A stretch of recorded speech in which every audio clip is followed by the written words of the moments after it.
Assalamu alaikum everyone. Welcome back to my YouTube channel. My name is Ehtesham के नज़र। तो इस वीडियो में हम डिस्कस करेंगे हेलोजिनेशन और हेलोजिनेशन में हम करेंगे क्लोरिनेशन। ठीक है, तो हमने एरोमेटिक सब्स्टिट्यूशन रिएक्शन स्टार्ट किया हुआ है। अभी तक हमने 3 लेक्चर दिया हुआ है। सब्स्टिट्यूशन रिएक्शंस क्या होता है, इलेक्ट्रोफाइल्स क्या होता है, फिर हमने इलेक्ट्रोफिलिक सब्स्टिट्यूशन रिएक्शन को डिस्कस किया। तो आज हमारा जो लेक्चर है हेलोजिनेशन, ये एग्जांपल है इलेक्ट्रोफिलिक एरोमेटिक सब्स्टिट्यूशन रिएक्शन का। तो आपको पता है जब हम हेलोजिनेशन पढ़ते हैं तो हेलोजिनेशन मीन सिंपल आप लिख सकते हैं, जब आप एरोमेटिक सब्स्टिट्यूशन रिएक्शन में कर सकते हैं, the substitution or introduction of halogen into an aromatic ring is called halogenation. Simple. या आप एक दूसरा डिफिनीशन भी कर सकते हैं, the replacement of hydrogen atoms of an aromatic ring by a halogens. ठीक है, तो इसको हम क्या कहते हैं, हेलोजिनेशन कहते हैं। अब आपको पता है कि हेलोजेंस हमारे पास जो पीरियोडिक टेबल होता है, जो ग्रुप नंबर 7 होता है, इसके जितने भी मेंबर्स होते हैं उसको हम कहते हैं हेलोजिनेशन। अब जब इसका एडिशन होता है तो इसको हम कहते हैं हेलोजिनेशन। लेकिन यहाँ पर हम जो एग्जांपल डिस्कस करने वाले हैं हेलोजिनेशन में, वो हम क्लोरिनेशन करते हैं, यानी the substitution of chlorine into an aromatic ring is called chlorination. इसी तरह ब्रोमीन को हम ब्रोमिनेशन कहते हैं। अब लास्ट में हम डिस्कस करेंगे कि क्लोरिनेशन भी होता है लेकिन क्लोरिनेशन भी होता है, लेकिन ये जो क्लोरीन होता है ना, ये बहुत हाईली रिएक्टिव होता है, और जब ये इसके साथ रिएक्ट कर लेते हैं तो ज़्यादातर ये एडिशन रिएक्शन परफॉर्म कर लेता है। ये पॉइंट है क्लोरिनेशन में, क्योंकि ये हाईली रिएक्टिव स्पीशीज होता है हेलोजन में, बल्कि सारे पीरियोडिक टेबल में। तो चलो डिस्कस करते हैं। तो हेलोजिनेशन आपने समझा, और क्लोरिनेशन भी, यानी जब हम हेलोजिनेशन में क्लोरीन का एडिशन कर लेते हैं, सिंपल क्लोरीन का हम सब्स्टिट्यूशन कर लेते हैं, तो इसको हम क्लोरिनेशन कहते हैं। अब इसका मैकेनिज्म हमारे लिए बहुत इंपॉर्टेंट है, क्योंकि हमने तो इलेक्ट्रोफिलिक सब्स्टिट्यूशन रिएक्शन को डिटेल के साथ प्रीवियस लेक्चर में पढ़ा है। तो यहाँ पर ये जो क्लोरिनेशन है, इसका मैकेनिज्म समझना, इसको अंडरस्टैंड करना इंतहाई ज़रूरी है। और मैकेनिज्म वही तरीक़ाकार है जिस तरह हमने इलेक्ट्रोफिलिक सब्स्टिट्यूशन रिएक्शन में किया था। यहाँ पर हमारे पास सबसे इम्पॉर्टेंट जो मैकेनिज्म इसका, जो जितने भी इलेक्ट्रोफिलिक सब्स्टिट्यूशन रिएक्शन होता है, ये 3 स्टेप्स में कंप्लीट होता है, जो मैंने पहले कहा। Formation of electrophile, second step होता है attack of electrophile, and third step होता है डिफ्रूटिनेशन। ठीक है, या रिकवरी ऑफ कैटालिस्ट। ये 3 स्टेप्स में होते हैं। तो इनमें से जो सबसे इंपॉर्टेंट स्टेप होता है फॉर्मेशन ऑफ इलेक्ट्रोफाइल, यानी इस वीडियो तो हम क्लोरिनेशन करते हैं, फिर नेक्स्ट वीडियो में हम सल्फोनेशन, नाइट्रेशन, अल्काइलेशन, एसाइलेशन, ये सब में ये दोनों स्टेप्स क्या होता है, सेम होता है, लेकिन ये स्टेप्स नहीं, ये फॉर्मेशन ऑफ इलेक्ट्रोफाइल ये डिफरेंट होता है, ये इंपॉर्टेंट स्टेप होता है। तो चलो डिस्कस करते हैं कि सबसे पहले जब आप हेलोजिनेशन करते हैं और हेलोजिनेशन में हम क्लोरिनेशन करते हैं, तो सबसे पहला स्टेप हमारे पास होता है फॉर्मेशन ऑफ इलेक्ट्रोफाइल्स। तो जब ये फॉर्मेशन ऑफ इलेक्ट्रोफाइल्स होता है, तो यहाँ पर हमारे पास Cl2 होता है, इस पाम में मैंने इस पाम में रिप्रेजेंट किया। तो यहाँ पर हम जो कैटलिस्ट इस्तेमाल करते हैं, ये हमारे पास है एल्यूमिनियम क्लोराइड। और मैंने पहले कहा, जो फर्स्ट आई थिंक फर्स्ट था कि सेकंड लेक्चर था, जिसमें मैंने कहा कि ये हमारे पास एज अ इलेक्ट्रोफाइल एक्ट करता है, इसको हम लेविस एसिड कहते हैं, क्योंकि ये इलेक्ट्रॉन फेयर को एक्सेप्ट कर लेता है। ये हमारे पास न्यूट्रल इनकम्प्लीट इलेक्ट्रोफाइल्स हैं। अगर आपने सेकंड लेक्चर पढ़ा है डिटेल के साथ, तो आपको ये बात क्लियर होगी कि ये हमारे पास लेवस एसिड है, और लेवस एसिड हमारे पास एज ए इलेक्ट्रोफाइल होता है। तो ये जब इलेक्ट्रोफाइल होता है तो इसको इलेक्ट्रॉन की ज़रूरत होता है, यानी ये इलेक्ट्रॉन को एक्सेप्ट कर सकता है।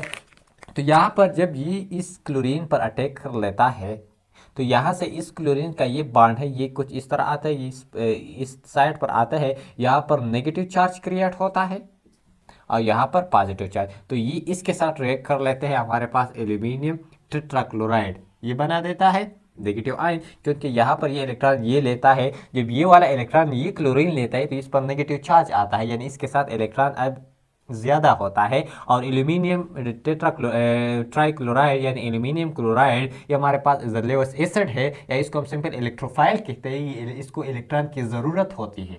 तो जब इसको इलेक्ट्रॉन की ज़रूरत होती है तो ये इस क्लोरीन से ये इलेक्ट्रॉन लेता है, यानी ये जब ये इससे लेता है तो ये हमारे पास एल्यूमिनियम टेट्राक्लोराइड बन जाता है, और ये क्लोरीन पॉजिटिव के फॉर्म में यहाँ पर रह जाता है, और ये हमारे पास एज ए इलेक्ट्रोफाइल एक्ट कर लेता है। क्योंकि जितने भी पॉजिटिव स्पीशीज होता है उसको हम इलेक्ट्रोफाइल कहते हैं, क्योंकि इलेक्ट्रो मीन इलेक्ट्रॉन और फाइल मीन लव, यानी इलेक्ट्रॉन चाहता है, इसलिए ये इलेक्ट्रॉन डेफिशिएंट स्पीशीज होता है। ठीक है, इसमें एक्सेप्शनल है जिसको हमने सेकंड लेक्चर में डिटेल के साथ डिस्कस की है। अगर आपको इलेक्ट्रोफाइल का समझ नहीं आता तो आप वही लेक्चर देख सकते हैं।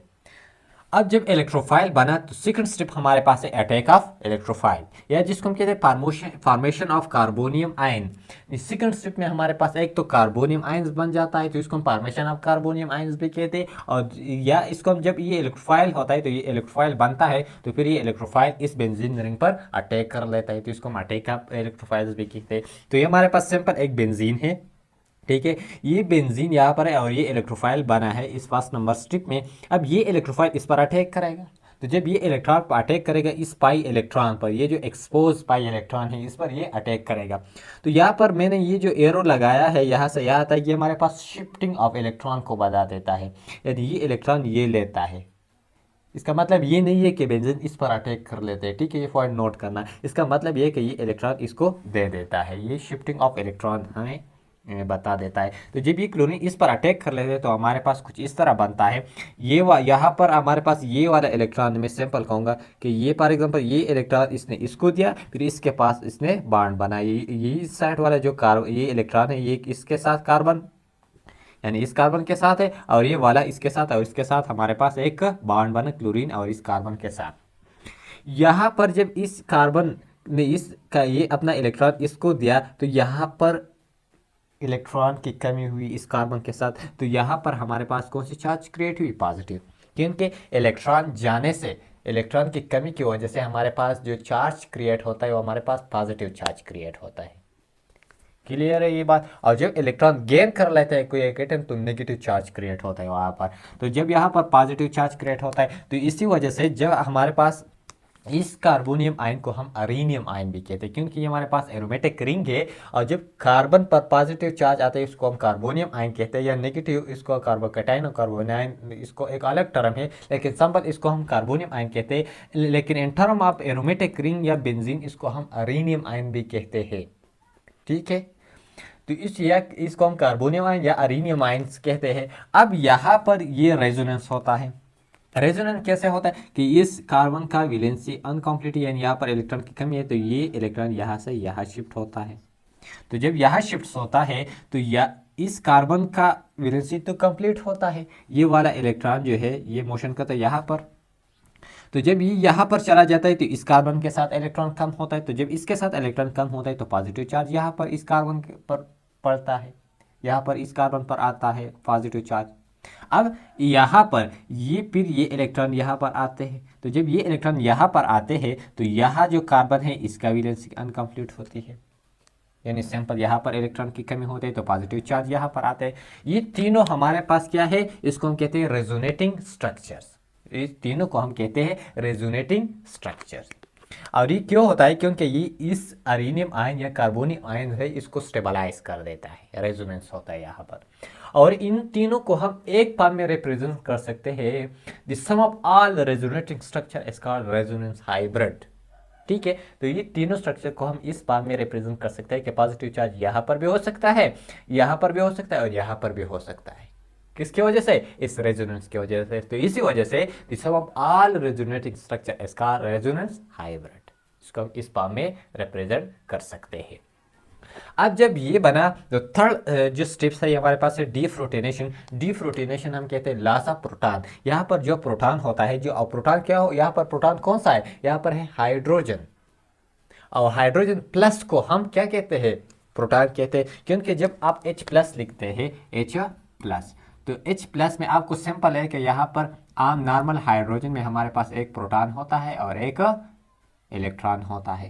तो जब ये हमारे पास H+ बन जाता है, मीन इसने एक इलेक्ट्रॉन को लॉस किया, हमारे पास एक प्रोटॉन बना और हमारे पास इलेक्ट्रॉन की तादाद कितने है, 0 है।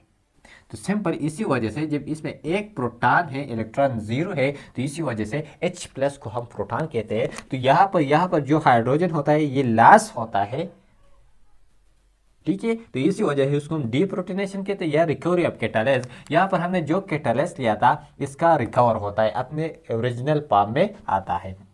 तो यहाँ पर मैंने ये लिया कि हमारे पास ये बना, ये कार्बोनियम आयन या अरीनियम आयन। तो जब ये अरीनियम आयन हमारे पास बना, तो जब ये एल्यूमिनियम टेट्राक्लोराइड जो हमारे पास बना यहाँ पर, ये दोबारा यहाँ इसमें इलेक्ट्रॉन ज़्यादा है, ठीक है। तो ये अटैक करेगा किस पर, हमारे पास अटैक करेगा इस हाइड्रोजन आयन पर। तो जब ये हाइड्रोजन आयन पर अटैक करेगा तो ये H+ के पाम में बाहर निकलेगा, इसी वजह से इसको हम कहते हैं डीप प्रोटोनेशन। और ये अपना इलेक्ट्रॉन इस रिंग को देगा। जब ये अपने इलेक्ट्रॉन इस रिंग को देगा तो यहाँ पर दोबारा यहाँ पर जो एरोमेटिसिटी है वो बरकरार होगा, ठीक है।